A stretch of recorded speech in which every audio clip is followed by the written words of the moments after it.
Hi, everyone. I was listening to a podcast today, and there was one quote or one story was very interesting. I want to share it with you, and how made me wondering how it applies to our career as dentists, whether associates or practice owners. The story is as follows: in certain parts in Asia, some tribes they catch monkeys, and the way they catch monkeys is they place peanuts inside a bottle, a glass bottle, and this glass bottle, the neck of the bottle is big enough for the monkey to put their hand or their arm inside the bottle to catch the peanuts, but also it has like an undercut, so when they try to remove their hand, they can't take it out unless they have to drop the peanuts and then squeeze their arm out.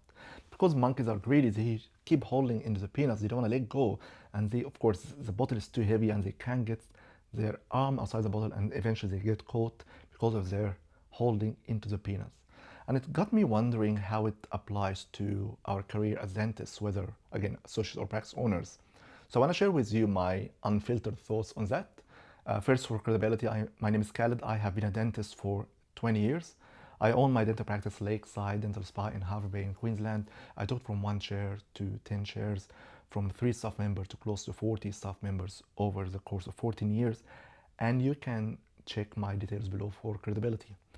So sometimes in life, and I'll tell you some situations that I've faced myself, whether with myself or other associates as well, other dentists I've met in the journey, where you could be stuck holding onto those peanuts and you can't escape the situation you're currently in just because you're holding into something very strongly, and it can deprive you from other opportunities. I'll give you examples, and I've made those dents before.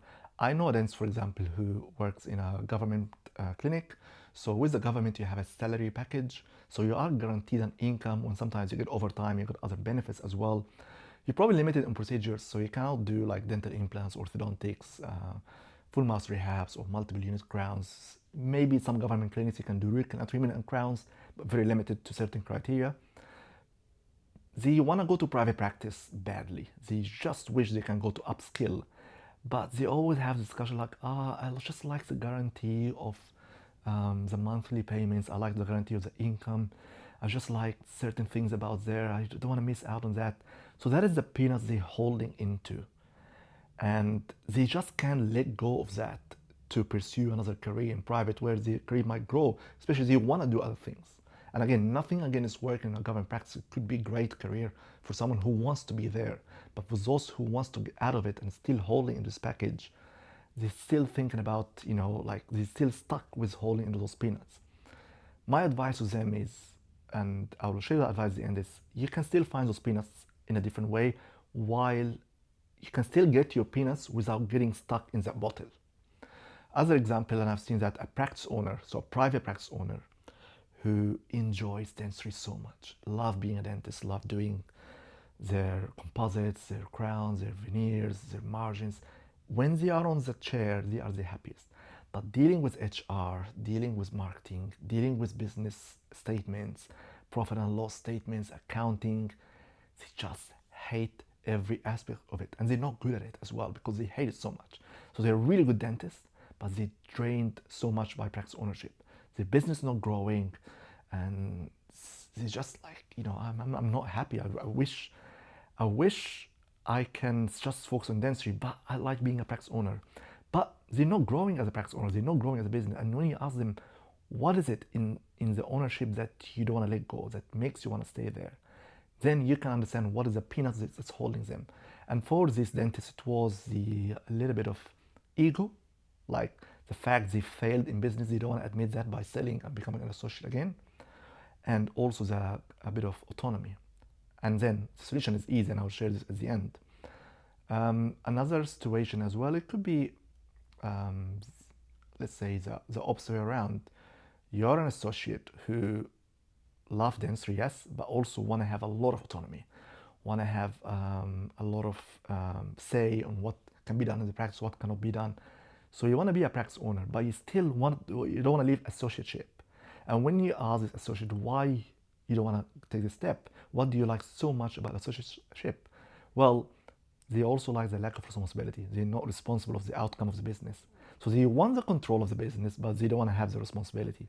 So that is their peanuts now that's holding them into associateship without leaving. And there are examples where dentists could be in a certain job where they don't want to leave because it's close to home, and they might have find a much better job, but could be a 40-minute drive or 50-minute drive, or maybe they have to move to another state or something.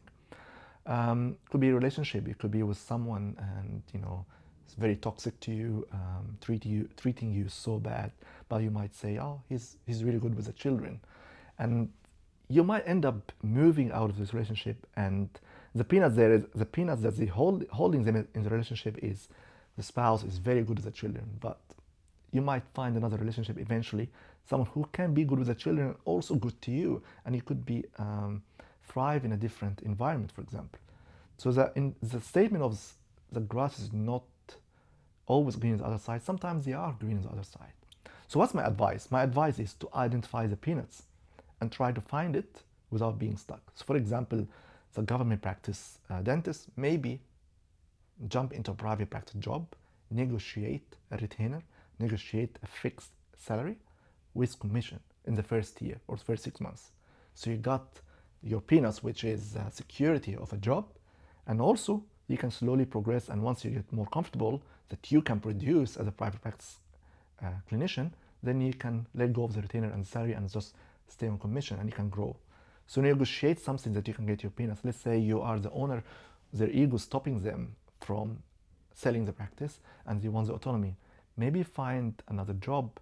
Some practices will give you autonomy as an associate. Some practices will give you autonomy as an associate. Just find the right practice where you get the autonomy. And for the ego, I would recommend, and I know it's harsh to say, seeing a clinical psychologist to click down on that. Clinical psychologists don't just have to treat a mental illness. They can coach you as well. They can be your best coach and mentor to understand your brain and how your brain works. So for the example, where someone is in as an associate and they want to take practice ownership, maybe find a practice where you can be a business partner. So the responsibilities are a little bit shared among more than one person. So you don't have the full responsibility if the business fails. My point is, if you feel you're stuck in a situation and you know there is a better situation, but you just can't go to a different or a better situation because you're holding something, this is the peanut that's holding you, like the peanut's holding the monkey inside the heavy bottle. And the only way you can get out of it is to identify those peanuts and either let go of them or try to find them somewhere else where there's no bottle. So if you find this information helpful, make sure you like it and share it with your friends and colleagues. If you want to hear more about my videos, please subscribe to my channel and you'll be notified when more videos are released. Thank you so much for listening to me. It means a lot to me.